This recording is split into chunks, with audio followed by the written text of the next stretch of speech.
l'écoute. Est-ce que vous avez beaucoup de points d'accord avec l'Iran? Il y en a beaucoup. Sur 15 points. 15 points d'accord. Je pense qu'Israël serait très heureux.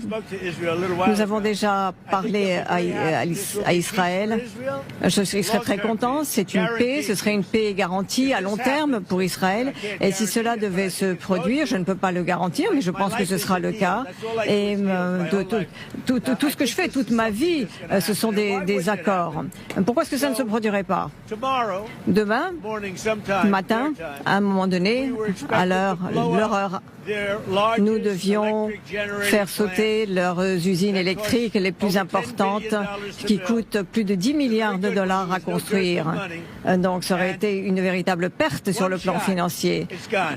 Il y a un tir, avec un seul tir, tout s'écroule. Pourquoi est-ce qu'ils voudraient cela? Donald Trump, nous avons anéanti leurs dirigeants. Puis aujourd'hui, j'ai eu une discussion productive avec leurs dirigeants. Lesquels? Des fantômes? Trump, j'ai rayé l'Iran de la carte, puis l'Iran doit immédiatement ouvrir le détroit d'Ormuz. Trump, les Iraniens n'ont plus de missiles ni de drones, puis les Iraniens tirent dans tous les sens et ce n'est pas bien. Trump, j'ai gagné la guerre. Il n'y a pas de cessez-le-feu, il n'y en aura pas, parce que c'est un régime terreau, nous les avons écrasés. Puis aujourd'hui, je vous annonce un cessez-le-feu de 5 jours. L'Iran doit désormais se reconstruire. Nous voulons la paix au Moyen-Orient, nous ne voulons plus de guerre. Et pendant que Donald Trump se contredit, l'Iran a de nouveau bombardé aujourd'hui.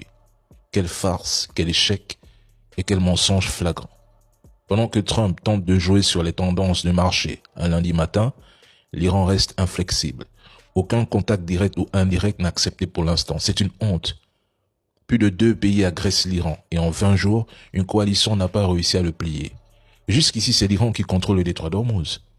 L'Iran est lourdement armé. Comme je l'avais dit au début de cette guerre, l'Iran dispose d'un important stock de missiles, de drones et d'armes enfouis dans des bases souterraines. Des armes jamais testées, redoutables et puissantes.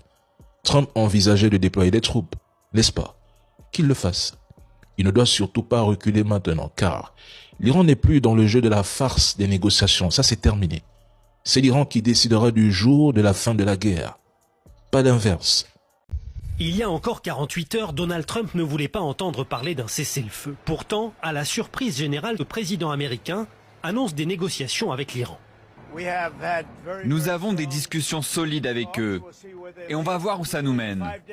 On va leur laisser 5 jours et si ça se passe bien, on scellera un accord. Sinon, on continuera à bombarder à tout va. Donald Trump repousse donc ses menaces de frappe sur les centrales électriques iraniennes formulées durant le week-end. Téhéran a aussitôt démenti toute ouverture par la voix du président de son Parlement, dont le nom était pourtant évoqué comme point de contact des Américains. Aucune négociation en cours avec les États-Unis, juste de fausses informations destinées à manipuler les cours du pétrole. Alors qu'y faut-il croire? La presse américaine évoque bien des contacts indirects entre les deux négociateurs en chef du président et des représentants iraniens. Mais avec son ultimatum du week-end pour rouvrir le détroit d'Ormuz, Donald Trump s'était-il mis dans une position intenable? Craignant les représailles iraniennes, ses alliés dans le Golfe sont intervenus auprès de lui. Durant le week-end, plusieurs pays de la région ont fait pression afin d'obtenir un délai et de prolonger l'ultimatum posé aux Iraniens pour essayer de mettre en route une solution diplomatique. De leur côté, les Israéliens sont-ils prêts à négocier eux aussi? Ce n'est pas l'impression qu'a renvoyé aujourd'hui le Premier ministre. Nous travaillons à ce qu'Israël soit plus fort que jamais et l'Iran plus faible que jamais. Eux dans les bas-fonds, nous au sommet. Le nom du vice-président américain J.D. Vance est évoqué par la presse pour mener ces négociations sensibles. Dans le même temps, Donald Trump entend maintenir la pression militaire avec l'arrivée programmée de milliers de soldats supplémentaires en renfort dans la région.